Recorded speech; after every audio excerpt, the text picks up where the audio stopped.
All right, what's going on, guys? Vinny here, back with another video. Let's take a look at NZDUSD. All right, we're on an 8-hour time frame.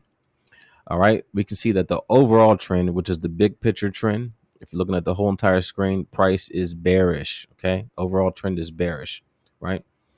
We can see that price went through a little consolidation right here. We had what ICT calls a Judas swing, or some people who trade SMC would call this taking liquidity, right? For me, it's just a simply break of structure.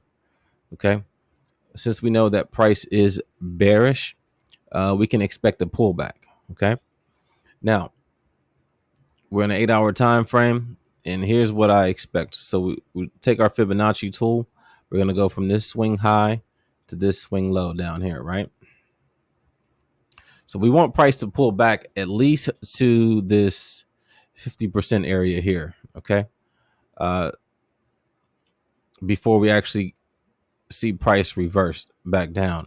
But I think price can get a little higher and attack these highs here, because we have equal highs up here, right? And once we have equal highs, guys, there's what we have liquidity above these equal highs. So let me go ahead and put a dollar sign up there so you guys can see. All right. So we have equal highs here. We also have some balance in this candle and imbalance in this candle. So price can at least get to these two areas here for a total of about 225 pips or more if it takes this liquidity up here for these equal highs. Okay. Price came down, took this liquidity down here and decided, I think it's going to decide to go ahead and push up and take this up here. So I'm going to be bullish going forward on NZDUSD. All right. We're going to, again, take this step by step. And, everything is not certain. It's not guaranteed to reach all the way up here at all.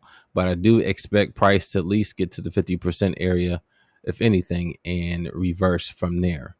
But again, we'll add multiple positions while we're down here, and then we'll see what price decides to do. So that is my analysis for NZD/USD 8-hour time frame. And the reason why I have that analysis is because of the cheat code indicator, right? Cheat code indicator is telling us, giving us a CC buy here. Up here is a daily resistance area. So I'm looking for price to break these levels here and then eventually get up to this daily resistance. Okay. That is my expectation. It might or might not happen, but I do expect a pullback to happen. That's what's happening right now. As you guys can see, price is starting to pull back. So I'm going to continue to hold this position, and eventually we will revisit this video sometime later on in the future. Okay. Other than that, if you guys have the same idea or different ideas, please leave them in the comments below. If you want access to the cheat code indicator, guys, link will be in the description. Thank you.